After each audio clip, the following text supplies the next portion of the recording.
Good morning. Thank you for joining us this Sunday morning at Colonial Hill Baptist Church. I'm Ernie Armstrong, and it's my privilege to lead in Bible study this morning from Colonial Hill. Today we start a new study. We have just finished 6 months study, 2 quarters, from John's Gospel. It has been maybe the most enjoyable study I have participated in our weekly Sunday school presentations. Today we start a study from the Old Testament. We'll be looking at the book of Jeremiah, and at the end of the quarter, our last lesson of this quarter will be from Lamentations. Almost all biblical scholars agree that Jeremiah is in fact the author of both Jeremiah and Lamentations. And let's get into the study, and we'll see a little bit about the context as we get in. Our lesson focal passages run from verse 4 through verse 19, the end of the chapter. But, as I say, the context is set and the history a little bit in the first 3 verses. So let me read them.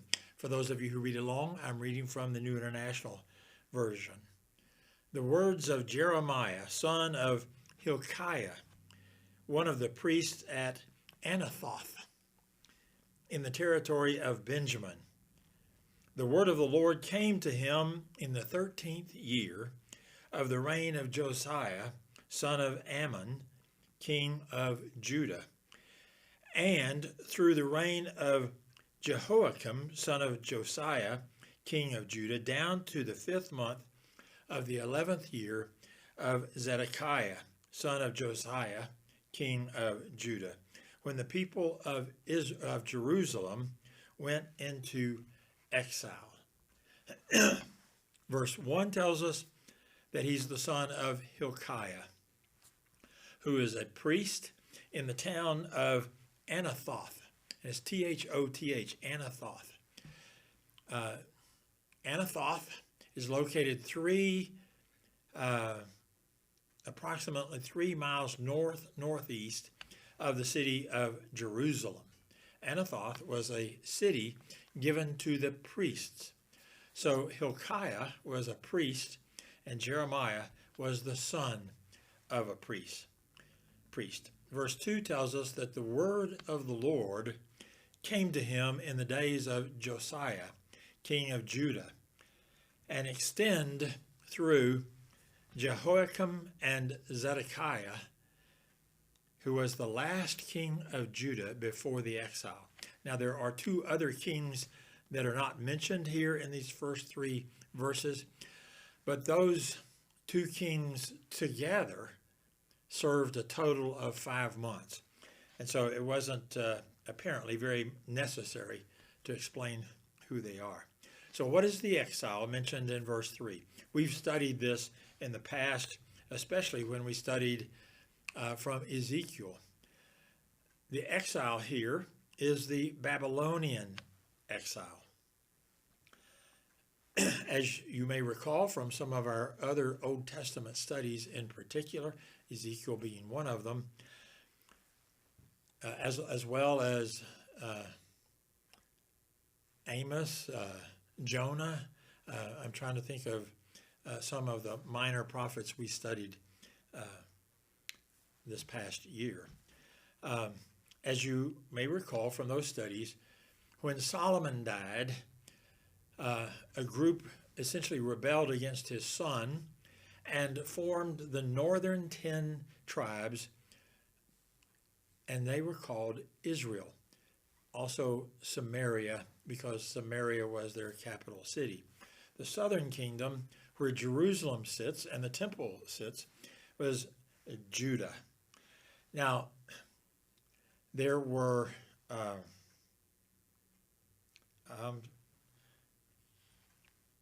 I believe 11 kings. It could have been as many as 21, but of the northern kingdom, and all of them were evil. That is, they worshiped idols, and they led their people to worship idols. That's the northern kingdom. God sent prophet after prophet to give them his word and to warn them and try to correct them from worshiping idols. They did not listen to or pay attention to the prophets that God sent to them. And the prophets prophesied that God's judgment would come upon them. And in 721 BC, the northern kingdom was destroyed by the Assyrian Empire. And they were carried off into exile themselves. And frankly, we never really heard from those people again. The southern kingdom of Judah had some good kings. One of them was the one mentioned here, Josiah, who attempted reform. The very particular designation in these verses of when this is written, the word of the Lord came to Jeremiah, tells us of, it's the 13th year of the reign of Josiah. That's essentially 626 or 627 BC. And Jeremiah is preaching and prophesying a tale of coming judgment upon them if they did not turn from their evil worship of idols, their forsaking of God, and judgment would come. So,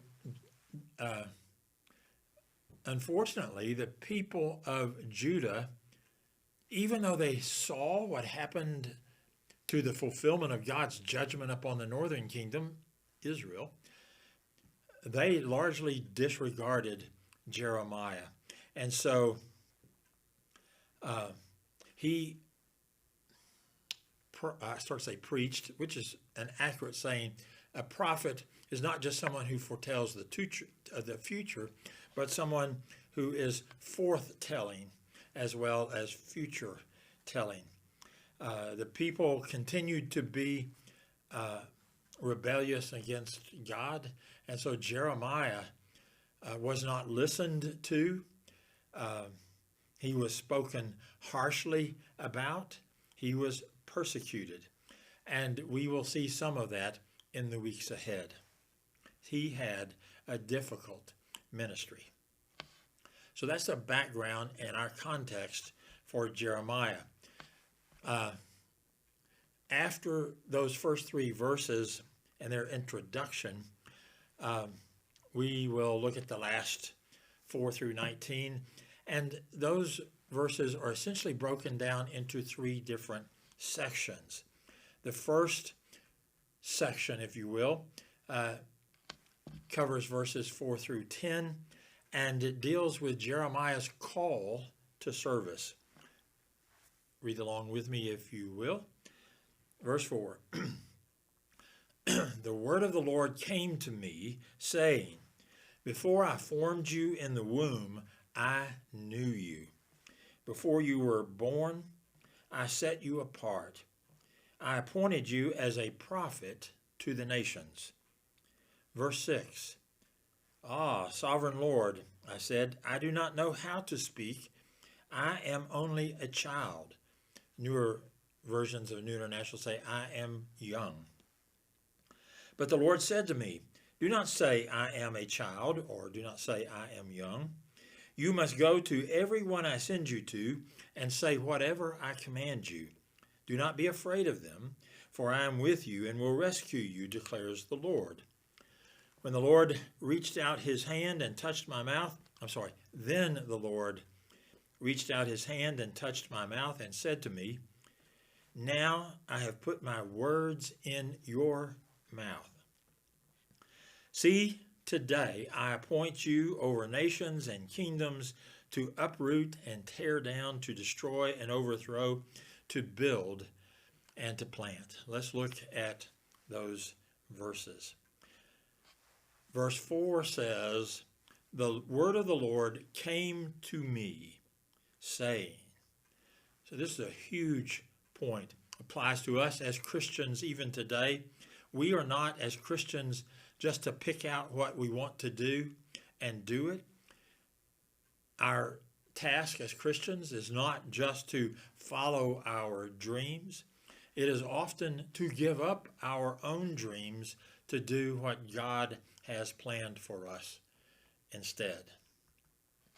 So the point is, this all came from God, this entire book, not just from Jeremiah.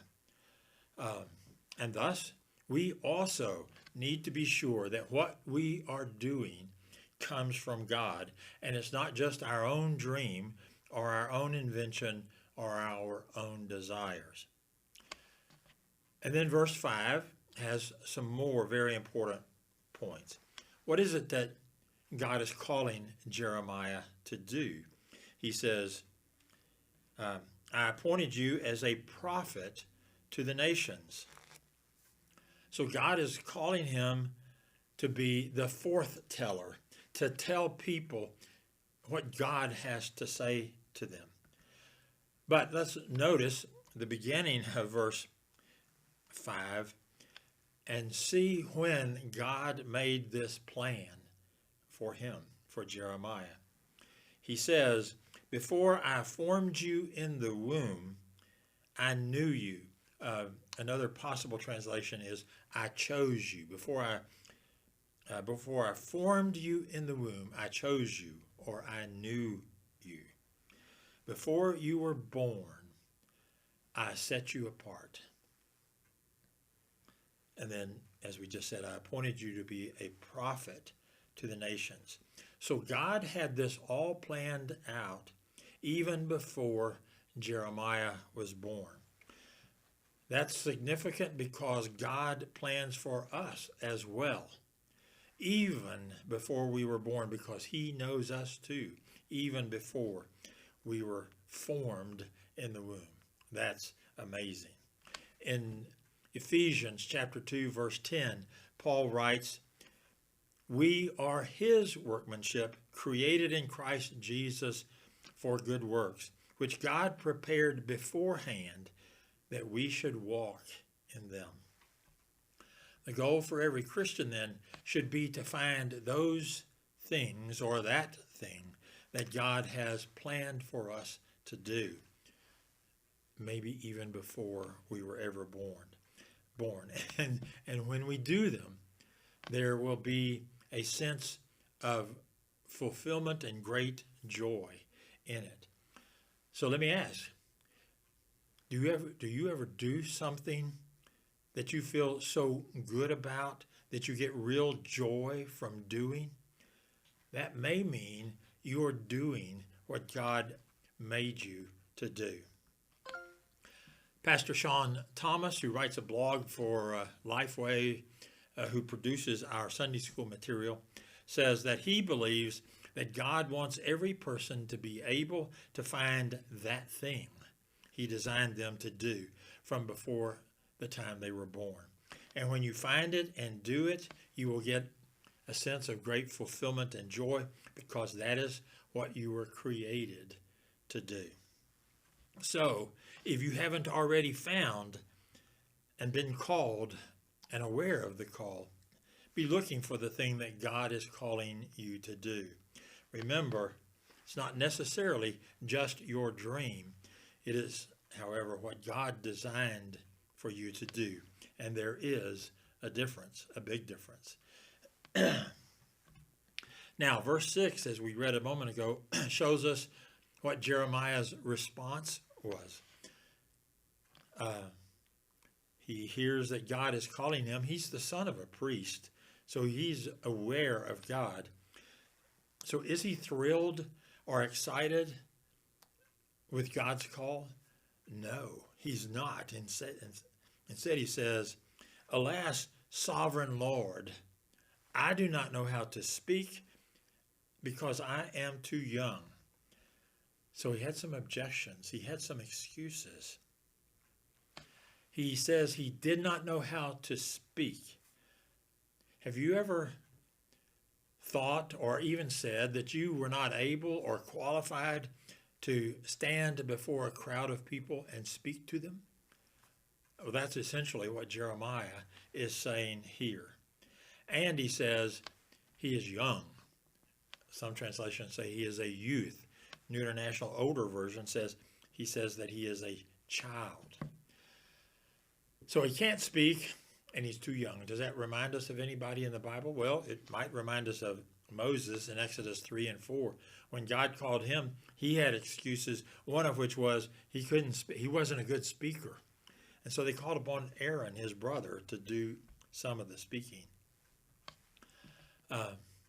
But it may also remind us of ourselves when we come up with excuses for not doing what we think or someone lets us know we are called to do. You've heard these excuses. I can't do that. That's not my gift. Or I can't do that right now.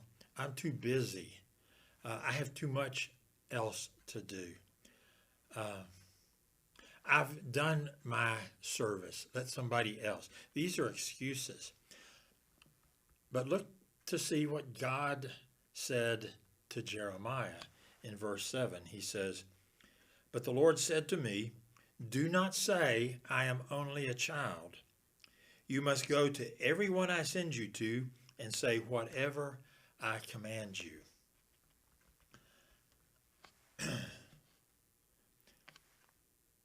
Our main problem is we focus on I.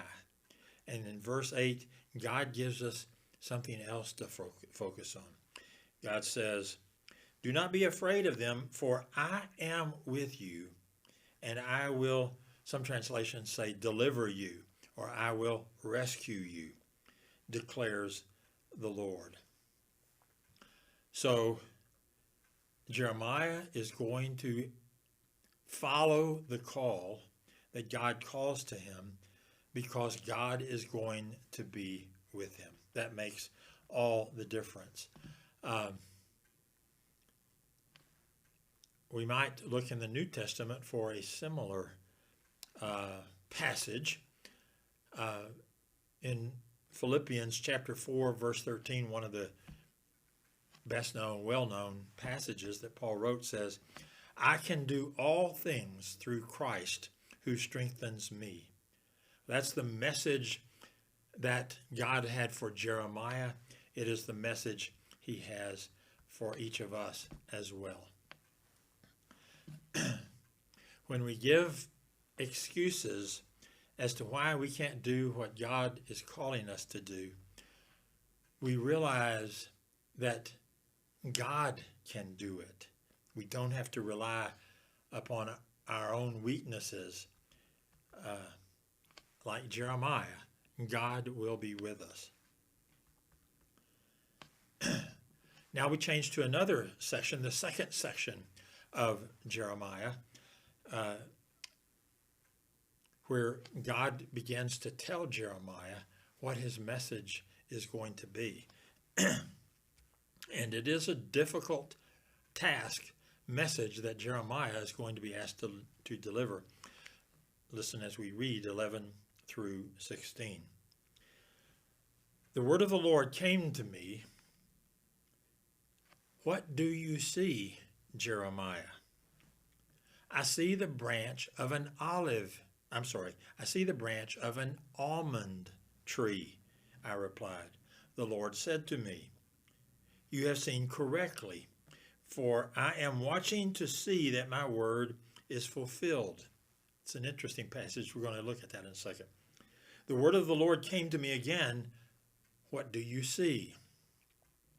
"I see a boiling pot tilted away from the north," I answered.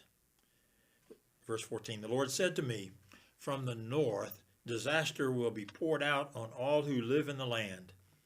I am about to summon all the people of the northern kingdoms, declares the Lord. Their kings will come and set up their thrones in the entrance of the gate or gates of Jerusalem. They will come against all her surrounding walls against all the towns of Judah.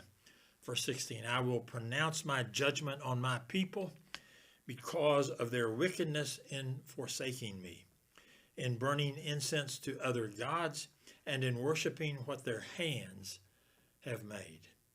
Let's look at the message God is going to give to Jeremiah to deliver and how he sets it up. God gives him two pictures in these verses of the judgment that he is going to send on his people, that is Judah. First, he asks, what do you see? And Jeremiah says, I see the branch of an almond tree. And God says, I am watching my word to perform it. I said that was going to be interesting. It's a play on words here in Jeremiah. Almond tree in Hebrew is spelled S-H-A-Q-E-D. Watching in Hebrew is spelled S-H-O-Q-E-D. So God is saying, let the almond tree, S-H-A-Q-E-D, remind you that I am watching, S-H-O-Q-E-D, my word, and I will do what I say I will do. Now the second picture is even stronger. God again asks Jeremiah, what do you see? And he says, I see a boiling pot tilted from the north. Extremely interesting. It's tilted from or facing away from the north. A boiling pot of some liquid substance tilted away. It's going to be pouring out hot, burning, destructive liquids. Whether it's water or oil, it doesn't say. It's the idea that destruction is coming, and it's coming from the north. In fact, that is what God is predicting and what is going to happen. Evil is going to come out of the north and break forth upon Jerusalem and all of the towns of Judah. And that is, of course, where the invasion of the Babylonians came from. I mentioned in setting our context that the northern kingdom was destroyed and carried into exile and essentially dispersed across all lands. Therefore, they never came back together as one people. But that occurred or was inflicted upon them by the Assyrians. Well, by the time Jeremiah, almost 100 years later, is a young person, some commentaries say he is late teens, 18, 19, or maybe early 20s when he gets this word from God. By this time, 626, 627 BC, the Babylonians have become are in the process of becoming the most powerful empire, displacing the Assyrians. And they came from the north into Judah, into Jerusalem, and destruction followed. Verse 16, God said, I will pronounce my judgments on my people. That's Judah. And then God tells Jeremiah specifically why his judgment is going to be pronounced. He says, it is because of their wickedness, that's the general, their wickedness in forsaking me and in offering sacrifices to other gods. And New International says in burning incense to other gods, offering sacrifices. And thirdly, in worshiping what their hands have made. It is instead of what God has made. This wickedness is essential, is just what we've been talking about when I set up the context, the introduction. It's what led to the total destruction of the northern kingdom. And the southern kingdom, even though they have been looking and seeing what took place, continued to act in the same way. Even though the prophets spoke to them and warned them, they continued to do these things, beginning with to forsake God. Does that apply to us today? How do we forsake God? What does forsake mean to start with? Well, it means to not pay attention to God. That's forsaking God. So, are we forsaking God when we don't spend time with Him, reading from His Word and engaging Him in prayer? Do we forsake God when we don't sing to Him, when we don't go to worship, to be in His presence, to be at church to study His Word? Do we forsake God when we have been blessed, and we have been blessed, but we fail to thank Him for the blessings we have? There are many ways we, even today, forsake God. Do we offer sacrifices to other gods today? Generally, not to physical idols, not to perceived or proclaimed gods, but we do give to other things what we should give to God. Do we give time that belongs to God to do other things? Do we give our money to other things rather than to the things of God? Do we show that we love other things instead of showing that we love God?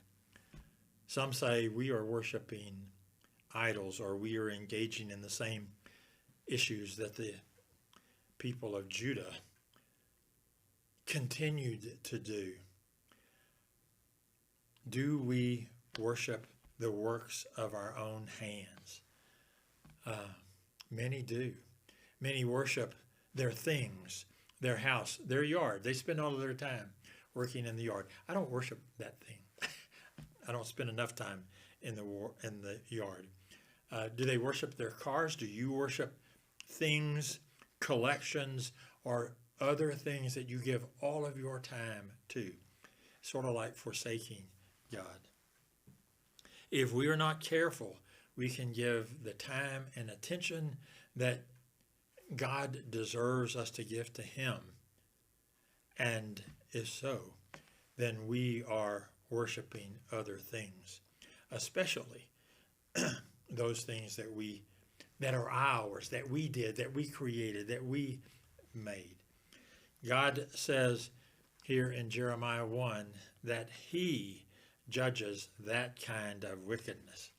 So we need to make sure that we do not and are not doing the same things. We ought to pray for our nation and our country, because it seems that forsaking God is becoming more the norm than worshiping God.